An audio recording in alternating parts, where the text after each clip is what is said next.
kind of man stays out till 2:30 in the morning and comes back looking like a bruise? Fine. Don't you talk back. Don't talk back to your mother. What'd I do? You got that slap cause you with him.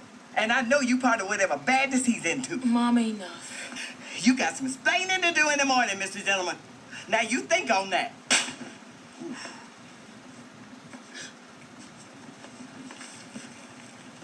But you keep on smacking me, Mama.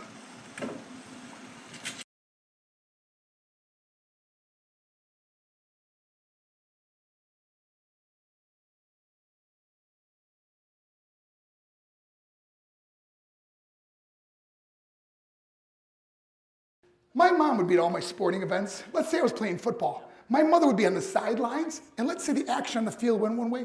My mother would run along with it. She's like, Mark, get on, get on. I'd be like, oh my gosh. I'd be on the field, we get in the huddle with the guys. They go, Mark, is that your mother? I go, no, I never saw her before in my life. No, but seriously, some of you guys can relate to this. My mom, she really empowered me to become special in sports. See, the greatest gift my mother ever gave me, she believed in me. I've overdosed on drugs on 3 occasions where I should have been dead, but I believe I was kept here for a reason. You show me your friends, I will show you your future. How do I know this? Because I hung out with losers, I became the biggest loser of them all, because I gave up everything I dreamt about as a little boy because of who I chose to surround myself with. My friends would drive me home at 2, 3, 4 in the morning. We'd be drunk and high in the car. We'd pull up in front of my house, my buddies would go, Mark, the light's on. I go, oh man, my mother's up. See, my mom wouldn't go to bed until she knew her son was still alive. I'd walk in, she'd say, hi Mark, how was your night? I go, it was good, Mom, I'm just gonna go to bed. She goes, can I talk to you just for a minute? I go, Mom, I'm tired, I'm just gonna go to bed. She goes, Mark, I haven't seen you all day and all night. Can I please talk to you? I go, man, just leave me alone. You bug me. I'd slam my bedroom door on the one person who believed in me. I was on a worldwide tour and I was wrestling overseas in Japan. After my wrestling match, I went upstairs to my hotel and I fell asleep. There was a knock at my door at 3 o'clock in the morning. I got out of bed, I looked through the safety window of the hotel door and I could see it was a Japanese promoter. So I opened the door and he said, Mark, you need to call home. There's been an emergency. So I got on the hotel room phone, I called back to the United States and said, hey, what's going on? He said, Mark, I don't know how to tell you this. I go, just tell me what happened. All of a sudden they started crying. They go, Mark, I can't tell you. Just say it. They said, Mark, your mother died. I just threw the phone down. I ran out of my hotel room. I took the elevator to the lobby. When the doors opened up, I just ran out into the street. And I remember looking up and just saying, Mom, I am so sorry. I flew home for her funeral and I was so nervous to walk up to her casket. So I just stood way in the back. And I remember just kept thinking to myself, I'm like, Mom, please wake up. Please get up. And then I finally got the nerve to walk up to her. And she was so beautiful. She was dressed in white. I mean, she looked like an angel. I said, Mom, you are my hero. Everything I am, everything I hope to be was because of you. You loved me so much. You gave me a life. You worked 2 jobs. You're the only one that ever believed in me. How'd I repay her? By getting drunk? By getting high? By getting stupid? By hanging out with losers? For what? All she ever wanted to do was talk to me. If you have a mother or a father, tell them how much you love them. See, my whole life was about being rich and famous. That's all I cared about. I had to win the race. I had to win the race at the expense of my marriage, my family, my friends. For what? To be all alone in this world? That's not how it's intended to be. Life is not about winning the race. Life is about finishing the race and how many people we can all help finish this race. How we can start being kinder to each other. How we can help the students that are going through adversity right now. How we could stop with the name calling and hurting other people. Because in the end, it may be you that needs help to finish the race. Because I learned what is truly important, and that is how precious this gift of life is and how quickly it can be taken away. See, I no longer live in time. I live in moments. I'm not worried about tomorrow. See, it's not what's in your pocket that matters. It's what's in your heart that truly matters. Love is just a word until somebody comes along and gives it meaning. You are the meaning.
Just give me 1 second. Thank Sure. you. Sorry.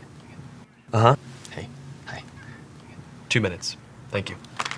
Hi, good afternoon. Sorry about that. how are you?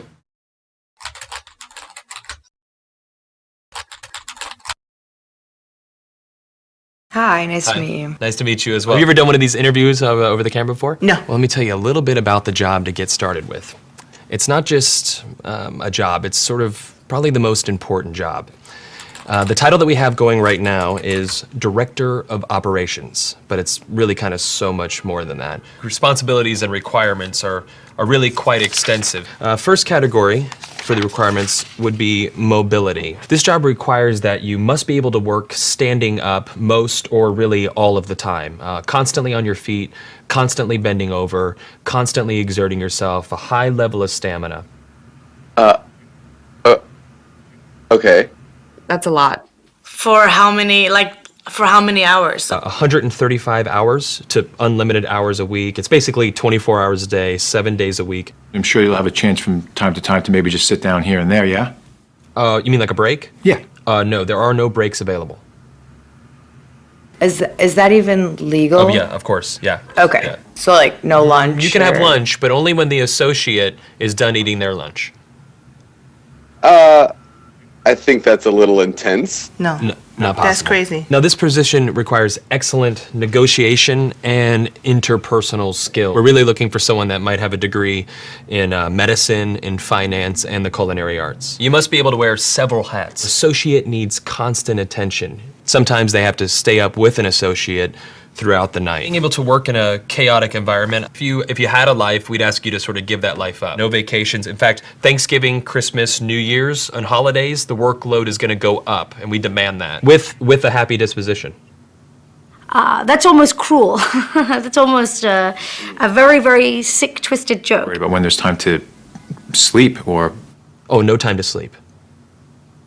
Yeah, all encompassing almost. That's exactly right. 365 days a year? Yes. No, that's inhumane. That's very insane. The meaningful connections that you make and the feeling that you get from really helping your associate are immeasurable. Also, let's cover the salary. The position is going to pay absolutely nothing. Excuse me? No. Nobody's doing that for free. Yeah, You're pro crazy. bono, completely for free. No. What if I told you there's someone that actually currently holds this position right now? Billions of people, actually. Who? Moms. Yeah. Yeah. Moms. That's awesome. Oh. And they meet every requirement, don't wow. Oh my god. Moms are the best! Yeah, there's no pay. They're 24 hours. They're always there. Now I'm thinking about my mom. they? Yeah, and what are you thinking about her? I'm thinking about all those nights and everything. Thank you so much for everything you do. I know it doesn't seem like I appreciate all of it, but I definitely do. So, Mom, I want to say thank you for everything that you've done. I love you very much. You've been there through thick and thin. My mom is just awesome. She's awesome.